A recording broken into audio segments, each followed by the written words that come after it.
Memasuki usia kandungan trimester ketiga, tentunya mams sudah merencanakan persalinan si buah hati, mulai dari menentukan rumah sakit, dokter, dan juga metode persalinan baik normal atau sesar.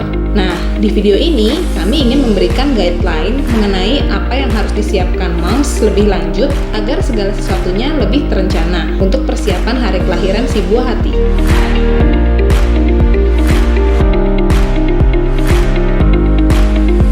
Jika mams sudah menentukan dokter pilihan mams, paling lambat di week 30, kami sarankan agar mams dapat menyempatkan diri ke bagian customer relation di rumah sakit untuk mulai mencari tahu mengenai informasi, pilihan kamar, fasilitas yang disediakan, estimasi biaya, prosedur rumah sakit, dan juga jika nanti mams menginginkan services lainnya seperti foto bayi atau dokumentasi persalinan dan lain-lain. Jika mams menginginkan servisi seperti foto atau video bayi, maka formulir permohonan dapat diambil di petugas informasi customer relation.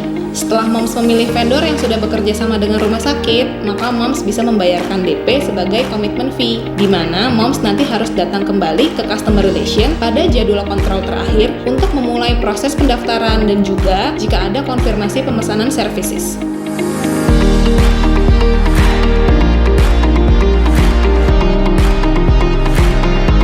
Jadwal konsul terakhir, dokter sudah memberikan tanggal estimasi persalinan dan mams akan mendapatkan 3 formulir, yaitu formulir pengantar rawat inap untuk dibawa pada saat hari H ke kamar bersalin. Yang kedua, formulir konsultasi pre-anestesi, dan yang ketiga, formulir pengantar pemeriksaan lab untuk dibawa pada saat melakukan konsultasi anestesi dan pemeriksaan lab di H-7 sebelum hari persalinan.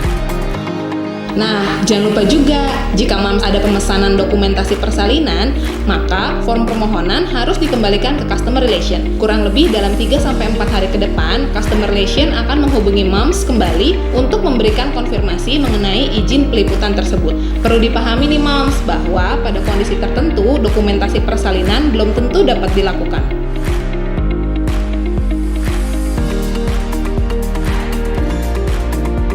Hasil lab, PCR, dan konsultasi dokter anestesi akan diinformasikan kepada pasien via WhatsApp paling lambat H-1 tindakan persalinan. Apabila mendapat instruksi khusus, mams dapat melakukan konsultasi anestesi di IGD untuk melakukan EKG maksimal 8 jam sebelum tindakan. 1 hari sebelum tanggal persalinan, mams akan dihubungi oleh petugas kamar bersalin untuk dijelaskan mengenai hal yang harus dibawa, yaitu buku kontrol, hasil laboratorium, kartu golongan darah, dan perlengkapan lainnya yang harus dibawa oleh ibu. Selain itu, mams juga diharuskan untuk berpuasa, makan 6 jam sebelum operasi, dan minum 4 jam sebelum operasi. Mams juga tidak dianjurkan untuk memakai perhiasan, soft lens, dan cat kuku pada tangan maupun kaki.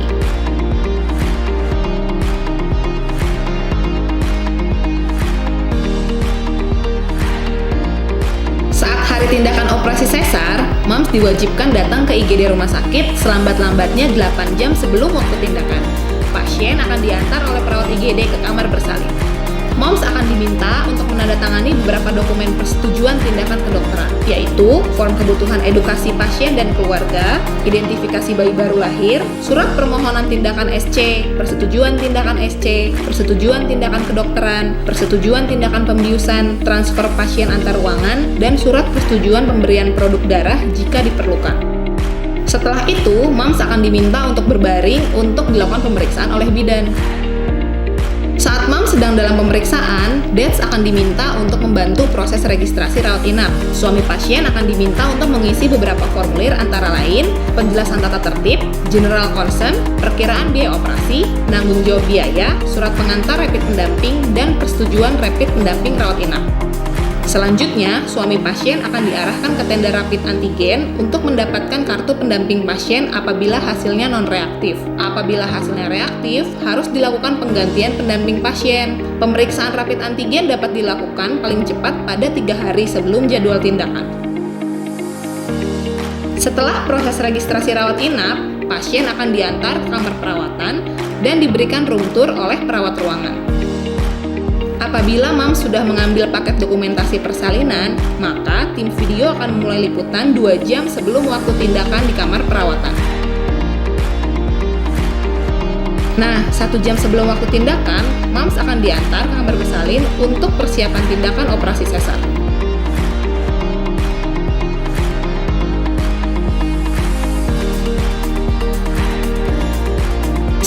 Pasien selesai operasi dan kembali ke ruang perawatan, tim edukator akan memberikan edukasi mengenai exercise untuk membantu pemulihan. Selain itu, perawat kamar bayi akan mengkonfirmasi dan meminta persetujuan tindakan untuk vaksinasi, tindik bayi, dan sirkumsisi bayi apabila bayi moms laki-laki. Perawat ibu akan memberikan edukasi mengenai breast care dan senam nifas. Perawat kamar bayi akan memberikan edukasi mengenai cara dan posisi menyusui, pemberian, dan penyimpanan ASI. Customer Relation juga akan mengunjungi kamar perawatan moms untuk menjelaskan paket-paket promo yang sedang berlangsung serta menanyakan saran dan keluhan selama perawatan. Pada hari H pulang, petugas kamar bayi akan memberikan edukasi mengenai perawatan bayi baru lahir di ruang edukasi, antara lain kondisi normal pada bayi, cara memandikan dan membendong bayi, perawatan tali pusat, menjemur bayi, perawatan pasca sirkumsisi, dan mengenali tanda bahaya pada bayi. Setelah pendamping pasien selesai mengurus administrasi di kasir, petugas apotek akan mengunjungi ruang perawatan untuk menyerahkan obat-obatan yang harus dibawa pulang. Perawat ruangan juga akan menjelaskan beberapa hal seperti edukasi mengenai perawatan ibu, antara lain nutrisi ibu menyusui, bahaya nifas, dan perawatan luka. Apabila perban terlepas sebelum jadwal kontrol, moms dapat langsung datang ke kamar bersalin untuk ganti perban baru. Moms akan dijelaskan untuk kontrol ke spesialis obgyn 1 minggu dari pulang dengan cara membuat appointment terlebih dahulu. Gelang ibu akan digunting oleh perawat kamar perawatan, lalu ibu dipersilakan untuk menjemput bayi di kamar bayi. Perawat kamar bayi akan menjelaskan jadwal kontrol pertama bayi ke dokter spesialis anak. Lalu, gelang bayi akan digunting oleh perawat kamar bayi. Moms dan si buah hati dipersilakan untuk pulang. Demikian video singkat perjalanan melahirkan di Family Hospital. Semoga bermanfaat ya, Mam.